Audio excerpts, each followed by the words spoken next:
Welcome back to another episode of the Pit Lane Yappers. I'm Mox.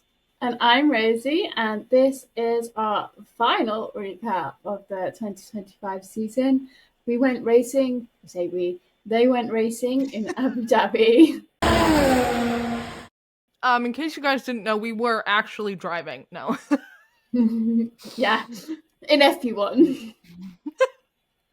That's a good leeway. So FP1, we had 9, can we call them rookies still? 9 other drivers in.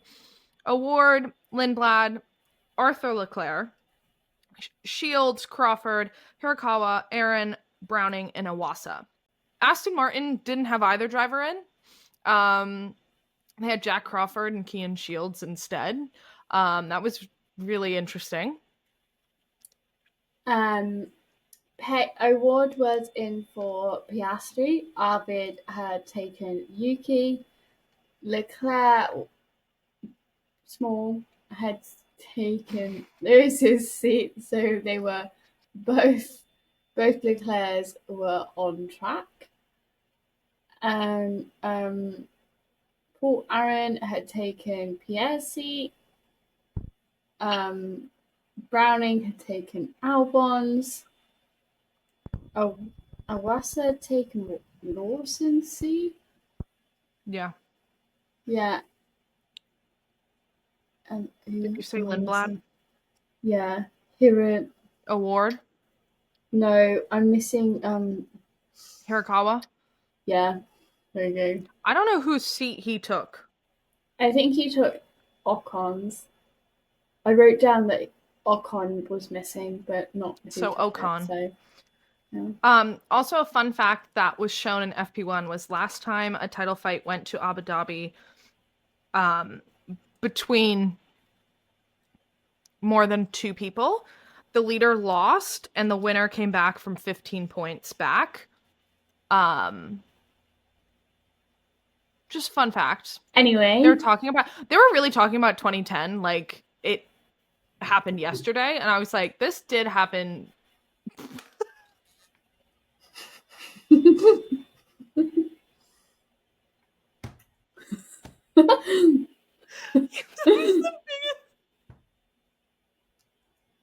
just wasn't expecting that.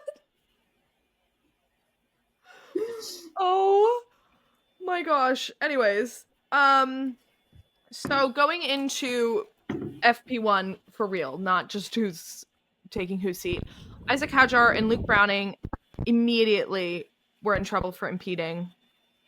And Browning couldn't hear, likely from the Williams. He was like, sorry, I couldn't hear you.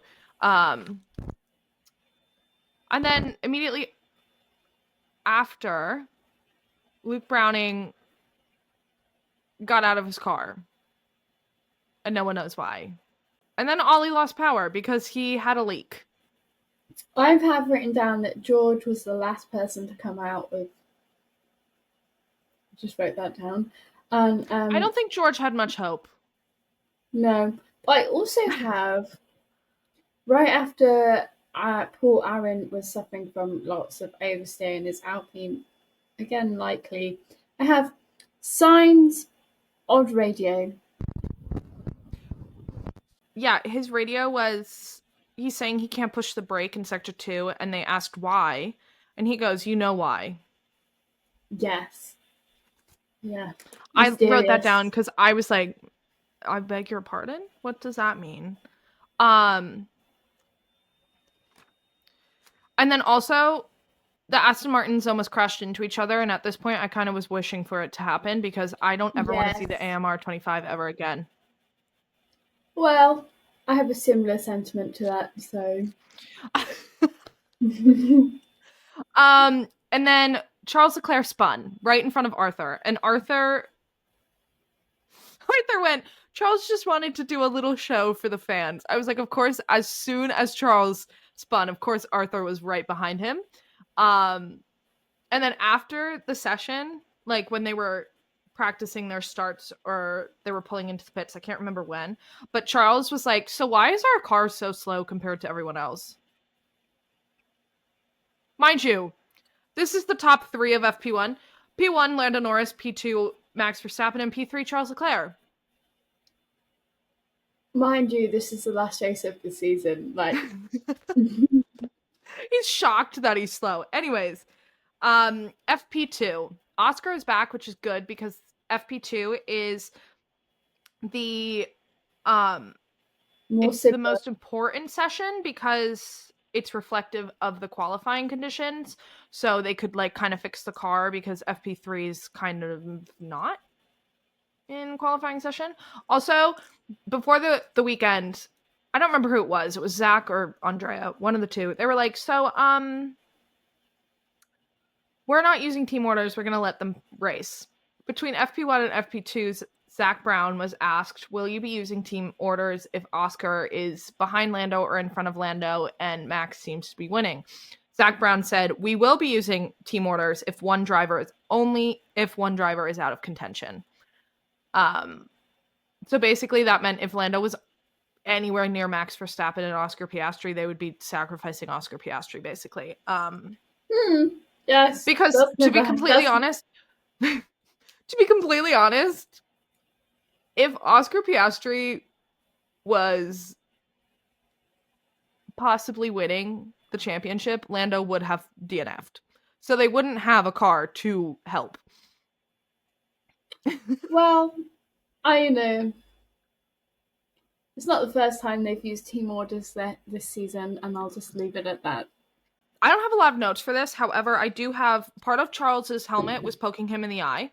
Yes, his air vent was pointed upwards, so all the air was going in his face. And then Max and Norris had I don't know why I say one first name and one last name.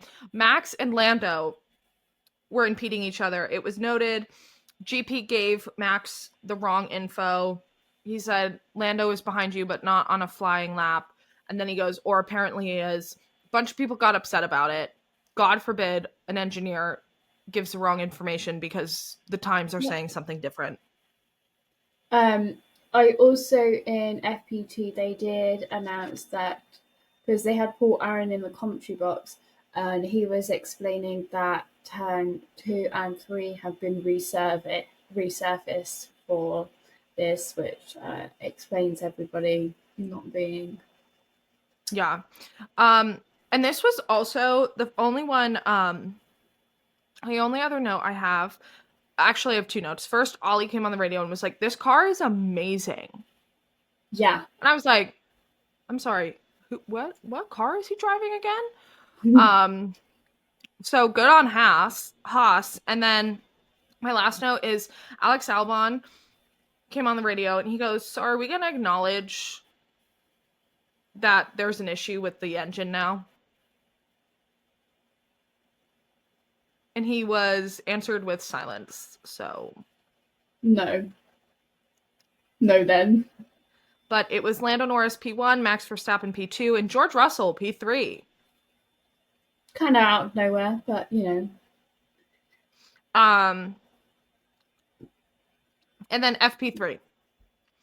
No one went out for minutes. I was literally sitting there like, okay, has it started yet? Is the pit lane closed? Like, why is everyone... They weren't even in their cars yet. And then it was announced while everybody was waiting for cars on track, that Aston Martin, Aston Martin, Racing Bulls, Alpine, and Mercedes broke curfew. And then that also neither Aston Martin driver attended the fan engagement, and they were fined £25,000 each. You know, it was supposed to be 50,000, but Aston Martin got it cut in half because they invited a Fernando Alonso fan and a Lance Stroll fan into the paddock to meet the drivers. And honestly, I think that's pretty good that you can invite fans into the paddock for like $25,000 cheaper fine, I guess. But this is when Max was flying, and I was like, oh my gosh, we're flying. This is great. Then a red flag happened. Lewis Hamilton went into the wall. It was bad.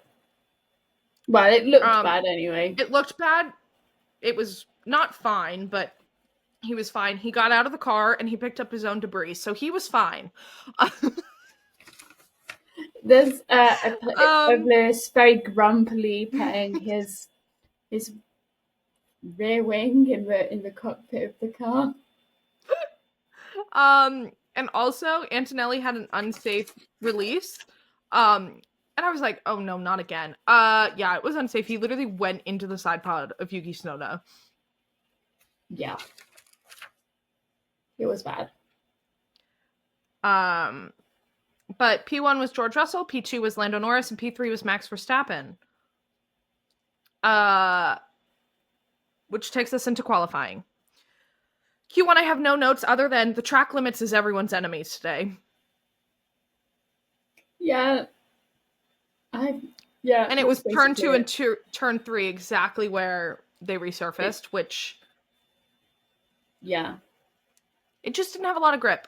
But the drivers that were out were Franco Colapinto, Pierre Gasly, Nico Hülkenberg, Alex Albon, and Lewis Hamilton.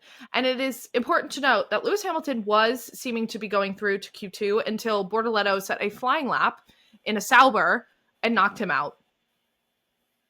I just have to note that it's not only is it a rookie, but it's a rookie in a Sauber.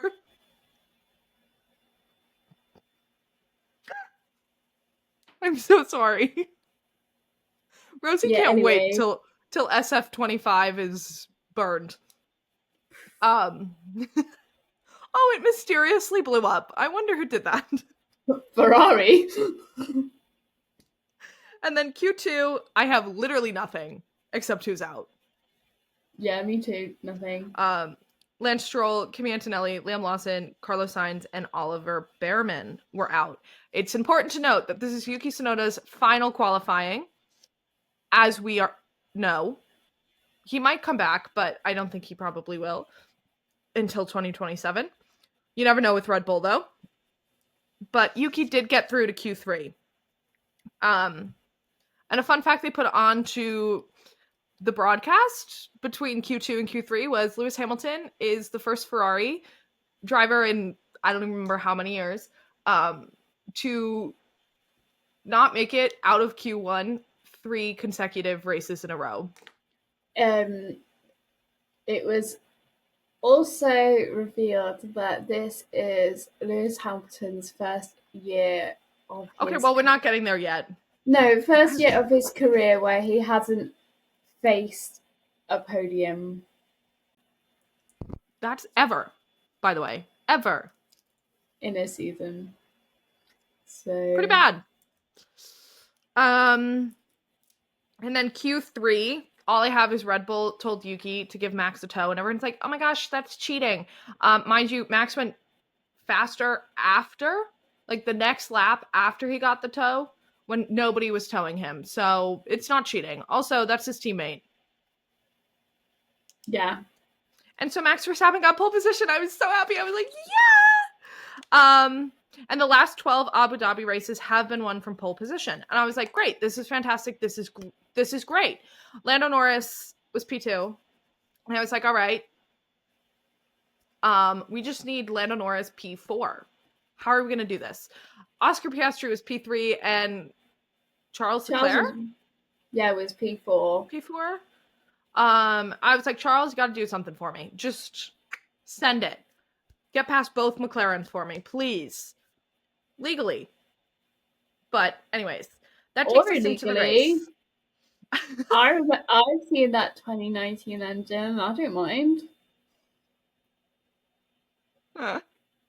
Anyways, that takes us into the race. I'm going to be completely honest. I don't have a lot of notes because the race was kind of boring. Yeah, aside from what, lap 1? Lap 1 and like the final lap. The final lap. Where was it? The pit window was kind of interesting. But let's get into it. Lap 1. Max takes off. Great reaction time. Alonso and Charles were up 2. George Russell was down. Yeah, George had a bad start. George had a really bad start, but he's been complaining about the car all weekend, so like everyone, I'm not that shocked by it, which sounds bad, but It's the car. It's not George. It's not George. Also, I just have to note, if you told me that an Aston Martin would be fighting a Ferrari at the beginning of the season, I would have laughed. Not because Ferrari is like the best car on the track, but because Aston Martin usually goes backwards with upgrades. I would have believed you. Well, okay. But the biggest thing that happened in lap 1 was Oscar Piastri on hard tires, knowing fully well that McLaren was going to sacrifice him for Lando Norris, overtook Lando on the outside.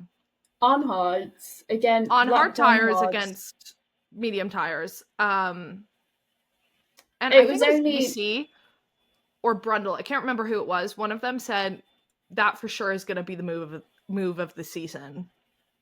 And I agree. That was like a really ballsy move. Yeah, it was only Tsunoda and Piastri who were on hards this race. Everyone else had started on mediums. Hamilton and Hülkenberg were on softs. Oh, okay, but they were at the back of the grid. Yeah. And then lap 3 is when George came on the radio and he's like, "Hey, so my brake pedals are really slow to lift." And while he was fighting the car, Alex Albon and Lewis Hamilton got noted. Don't know why. And this is also the lap that McLaren went to Lando and it's like, we're going to ask Oscar to pick up the pace a bit because Charles was like right on the ass of Lando Norris. And it was a huge DRS train. So like, and Lando was stuck behind Oscar, so Lando couldn't get out of DRS range of Charles, and Charles was just getting closer and closer and closer. And so McLaren was like, "Hey, can you pick it up?" I don't know if Red Bull told Max to pick it up as well, but Piastri did not pick it up all that much. He was like, "No." This was also the lap Lawson got a 5-second penalty for driving erratically. Yeah, but I didn't see any of that because they didn't show Lawson at all. Like, do you know who they didn't show at all, like, ever this race? Franco Colapinto. I forgot he was on the track until I watched the race, and at the end they were like, and Franco Colapinto, P20. I was like, oh, I forgot about him. Yeah, but when they don't mention someone, or maybe it's just when it's Ferrari, when they don't mention it, I'm like, oh, thank God. I know. Also, lap 3 is when McLaren tried to fake out Ferrari and Red Bull that they were going to be pitting Lando. And I was like, guys, let's think about how many laps are in this race. It's a one-stop lap. I meant race. Are you really thinking they're going to fall for it on lap 3?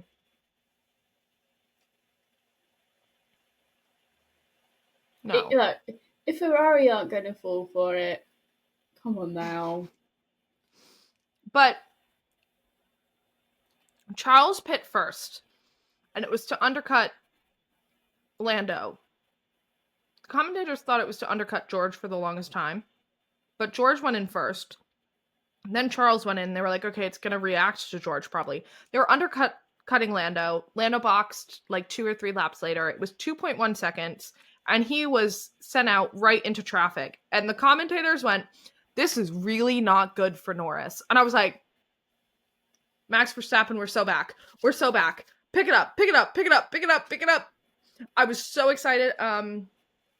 He did pick it up, but it wasn't enough. But like, I don't know what overtook Lando, but he was overtaking like crazy. I was like, wait a minute, where was this all season? I'm so sorry to Lando fans out there, but like literally what happened all season? Where was that all season? He overtook the 2 cars at the same time, and I was super stressed. And then Charles did the exact same thing. He also took overtook the same 2 cars, and I was like, oh, if Charles is doing it in that car, then it must be easy. Never mind. But it was Yuki, Charles, and Lando. That's how it went. Yuki was 3, Charles was 4, and Lando was 5. Yuki got a radio message saying, try to pick it up. Charles is close to DRS range. And everyone's like, that's towing the line to something illegal, because Red Bull was trying to help Charles to try to get McLaren, because they knew the likelihood of Yuki getting a McLaren is very low in that car, unfortunately. And this is when the drama happened. Lando overtook Charles. No, easily. It was very easy for Lando to do that. And then it was Yuki versus Lando. All I have to say is Yuki tried his best. Yuki definitely tried his best. He was swerving. Yes. So he was noted for that, and Lando was noted for overtaking Yuki off the track. However, let's rewind a few short years ago in the past to 2012. Sebastian Vettel did the same exact move. I can't remember on who. It was a Mercedes, but I can't tell you if it was Bottas or Hamilton, but in 2012, I'm assuming it was Bottas. Sebastian Vettel overtook somebody off the track. Same exact way. Got pushed off the track, all four wheels off the track, passed it, got a 5-second penalty. In Coda last year, same thing happened. Max pushed Lando off the track. Lando overtook off the track. Lando got a 5-second penalty. The same exact move happened. And Lando Norris didn't get a penalty. Yuki Tsunoda got a 5-second penalty for moving under braking, like moving twice on the defense. And Norris got noted. Had no further action. Yeah, but it was no further action in the end. I just don't understand the FIA. If you have a rule and you give these people penalties in the past, stick with it. Well, this is why I believe George Russell is right, and they need salaried officials instead of volunteer people, the same people who make those decisions every single race. Like, I understand it was a championship battle, and it was like, it's the same people would probably, I mean, it was 3 out of 4 of the stewards were the same stewards in 2021 in Abu Dhabi. So of course they're probably like, let's make it entertaining. Let's make it Lando versus Max. However, just like 2021, I'm not blaming the driver, because it's not the driver's fault. Lando had no control over it, just like Max had no control in the car at the time. I do find it frustrating when the FIA make a rule and don't follow it, or automatically make a rule to make it more entertaining. That's not how a sport's supposed to go. A sport is supposed to have a rule to keep these drivers safe and to make the sport fair. And if they're not following their own rules, the drivers are just never going to follow it. And then people get mad when Max doesn't follow the rules. But I'm like, nobody else is following the rules. Even the FIA isn't following the rules. So why should he? Well, yeah.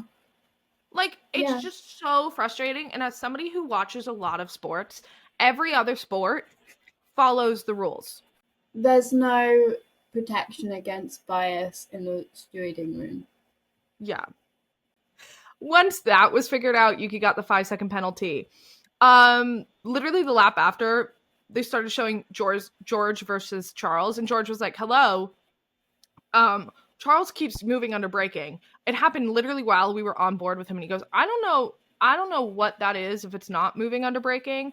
And immediately after, Charles got investigated. I don't think anything came out of it. No, I think they were like... He might have gotten a reprimand, but those documents have not come out yet, at least not in my notifications. And then like a few laps after that, Max pit. It was a 2.3 second pit stop, and he still came out second. Piastri was second, then he overtook Max. So he didn't really lose a position because Piastri had to pit anyways, which is what Red Bull was hoping. Which is another conversation. Anyways, let's have that conversation now. Lap 40 out of 58. Oscar Piastri's P1 on 41 lap old tires because he actually did a lap with these tires before the race. And on lap 39, Charles boxed to try to overtake. Lando had to then reciprocate and respond. So McLaren, who was going to box Oscar Piastri, went, actually stay out, we're going to box Lando. Bear in mind, Oscar has not hit yet at all in this race, and there's 18 laps left to go. They've already pit Lando. This is a one-stop race, and they are pitting Lando again. Charles is just on the two-stop because he's in the Ferrari. It's just so funny because I'm like, watching as somebody from the outside who is a Max fan and not a McLaren fan. Obviously, you're an Oscar fan, but like I am a Max Fernando Alonso fan. One of my drivers was out in Australia, and my other driver wasn't even predicting to be a winner or even a contender, so his family wasn't even coming to Abu Dhabi. I am just confused with McLaren and how they pulled off all of this horrid strategy and still won not only the constructors, but their driver won the drivers championship. I'm like, wait a minute. And everyone's like, oh, Red Bull always sacrificed their second driver for Max. And I'm like, at least that second driver was never in title contention. They were doing that since round 1. I just don't think a CEO of like a multinational company like McLaren should be this involved in only one sport. Well, I just don't think McLaren's very fair. And everybody says Red Bull isn't fair, which I agree. Red Bull is not fair. Red Bull does not treat their drivers equally. However, they don't pretend to like both drivers. McLaren does, which is worse. I would rather go into a team knowing I'm going to be the backup driver for somebody than going into a team thinking, okay, I'm leading the championship. I'm going to have this team help me. I just don't think about Monza. Same. Anyways, and this was also around the same lap that Max came onto the radio to GP and was like, so is Charles getting close to Lando? Because Max knew Lando was running P3 and he needed Charles to catch Lando. And I have never heard Max Verstappen sound like that on the radio. Even in 2021, which I have rewatched most races in 2021, he never sounded like that. And GP went, it's not looking good. I think, like, you know, you can't blame Charles for it either because he was trying. I'm just saying that was the moment Red Bull knew. Like, Red Bull knew. I just think as well, people make fun of Leclerc for having like only 8 wins in so many years, and then you put Lewis Hamilton in this Ferrari this year, and he goes, "I've never driven a car like it. I don't understand the car." I think, you know, people always underestimate Charles, but if you put him in a car like that McLaren, I could almost guarantee you he would have a Max Verstappen 2023 style season. P1, Max Verstappen. P2 was Oscar Piastri, and P3 was Lando Norris, which means Lando Norris took home the big trophy. He has officially won his first world championship. First world championship? Championship. Yes, championship. And he's won his first gold star. Yep. And Max Verstappen won driver of the day. And Max Verstappen fans were going through it. They were like, if we can't win the trophy, we're making him win driver of the day. And then Oscar was crying on the podium. No, I don't even want to. No. Oh, it's painful. Mind you, okay, I was just like everyone, before we get canceled for this, if Rosa and I were fans in 2021, we would feel just as bad for Lewis Hamilton as we feel for Oscar Piastri. This is not like a anti-Norris thing. This is he was so close for so long. We are very empathetic people.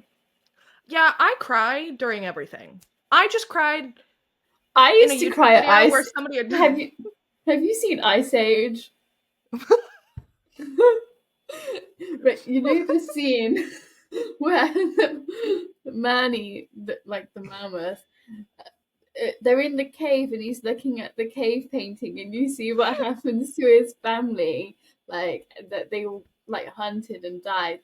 Rosie Lord drop. I used to cry at that all the time. I just watched the documentary Creating Cat's Eye, and I literally was crying the entire last episode. Mind you, this is a reality show to make a K-pop girl group. I cry at everything. But anyways, so Lando Norris won his championship. Oscar was crying. Meanwhile, Max was like, it's okay, guys. I wasn't even expecting to be here, so you know what? I'm just glad. I'm here. Also, it is very different between Max and Oscar because this is Oscar's third year. It was his first ever championship run. And this was Max's fifth. So, like, Max was like, I already have 4 at home. It doesn't really matter. Like, he's whatever. Whereas Oscar, like, this is his first. And he had a team that didn't appreciate him as much as they should. But Oscar's family were there to comfort him, so that photo will haunt me. Yeah, but all his sisters and his mom hugging him. Did you see the video? You probably didn't. You were at work. Lando was going into his garage or his hospitality suite McLaren thing. There was a little boy with his little Coda helmet from last year. And he signed it LN1 when everybody was like, he's not going to take the 1. I'm like, he's already taken the 1. It's not even official. V1's gone and he took the 1. Like, of course he's going to take the 1. I will say, I do feel like LN4 is like his brand. Yeah, well, like his entire team is called LN4. So now is he going to change it to LN1? It doesn't roll off the tongue like LN4. No, it doesn't. I do think like LH44. I couldn't imagine LH1. No, LH44 is like Lewis Hamilton, or CL16. I couldn't imagine CL1. I can. I couldn't even FA1. I couldn't. Fernando's so FA14 to me. OP1. It's coming. OP1 it's easier to say. But anyway, Lando Norris is the world championship winner. I also have secondary good news, guys. No more Ferrari. No more AMR 25, everybody. We did it, Joe. That's literally all Rosie and I care about. No more SF25 and no more AMR 25. I have even better news. Aston Martin now officially has Adrian Newey and Honda. Also, new goodbye regs. DRS. Goodbye DRS. Regs. Welcome, Everybody's Mom. Everybody's gonna be shit. Welcome, Mom. Goodbye DRS. Yuki Tsunoda, please come back soon. Welcome to the grid. Cadillac, and welcome to the grid and of Audi. Our only rookie of the season. If I tell you right now, if the grid is not welcoming to Arvid Lindblad, they will be hearing from my lawyer. So that is my son. Next year we will have 5 drivers racing under the Union Jack, but obviously 6 British drivers total. Sorry. So yeah. Taking over. The British are coming, in the words of Paul Revere. Well, likely. And we will be having 11 teams and 22 drivers. Welcome back, Sergio Perez and Valtteri Bottas. Yes. I'm actually very excited. But we will see you next season. I don't know what off season, next season. I don't know what this is called. But we will see you next time. When we see you. Bye. Who knows? Bye.